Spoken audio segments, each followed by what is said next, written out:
Ele esteve recentemente em Israel, inclusive esteve em contato com a família desse brasileiro. Queria que ela trouxesse para a gente as informações. Parece que até, inclusive, falou com a sobrinha dele hoje, é isso, Madeleine? Não, eu falei com os representantes dos reféns lá, que essa é uma questão que aqui no Brasil as pessoas não entendem muito direito. Na tragédia, o governo de lá é que nem o governo daqui no Rio Grande do Sul, não dá conta de organizar as coisas.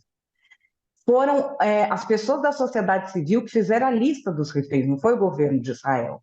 E essas pessoas formaram associações por todo o mundo para fazer essa interlocução com os governos.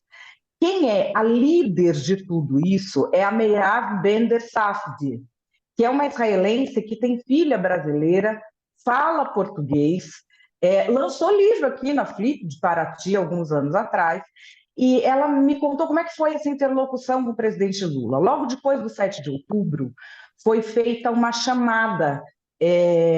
Eu até tenho um vídeo gravado com a Meirav sobre isso.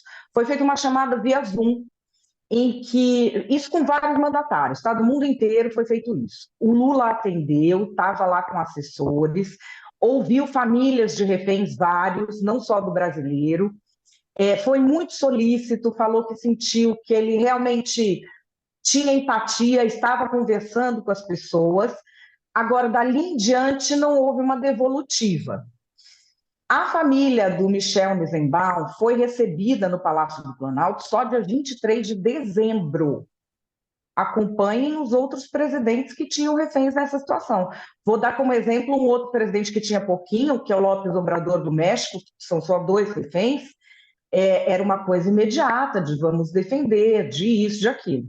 O que a ela me contou é que é o seguinte: a situação do Michel Meisenbaum era uma situação que ninguém tinha muita explicação por quê.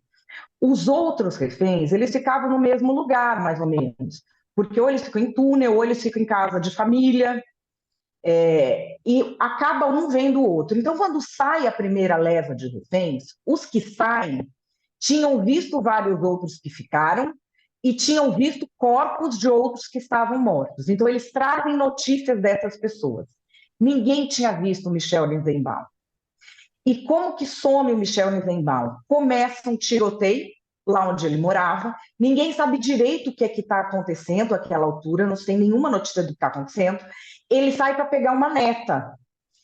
E aí não se tem mais notícia dele. Ninguém viu aquela confusão, aquele dia terrível, vão atrás, aquela coisa de correr ao hospital, e aí pega o localizador e o tablet dele estava sendo usado dentro da faixa de gás.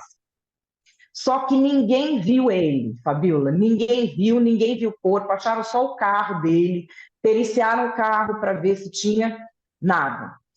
E a família reclamou muito do atendimento do governo brasileiro, por quê? Porque as famílias todas se conversam. Então, elas têm a comparação de como é a postura de cada governo, não com relação a Hamas e Israel, com relação aos seus cidadãos. O governo do México fez bem um Google e olhem o que ele deu de satisfação para a população mexicana. Não estou falando de Israel e Hamas, porque o presidente é presidente do país dele, não do país dos outros. Ele toda semana sai, todo mês. Olha, o presidente falou isso. Macron faz cerimônia com o rosto de cada um, pedindo a liberação. Isso é simbólico para o seu povo. E o que a família reclama é que assim, eles foram recebidos já com muita dificuldade, demorou bastante para marcar essa audiência, comparando com os outros presidentes, tá? Foi só em 23 de dezembro e nunca mais foram contactados. Nunca mais. E tem um representante deles aqui no Brasil, que é o Rafael Azamor.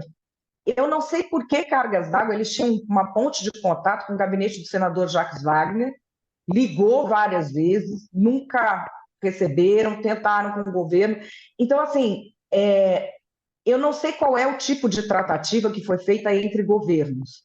No caso do México, conseguiu liberar um refém, conseguiu informação do outro.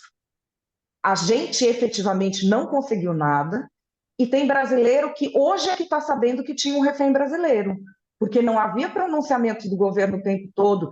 Estamos ao seu lado, estamos com vocês.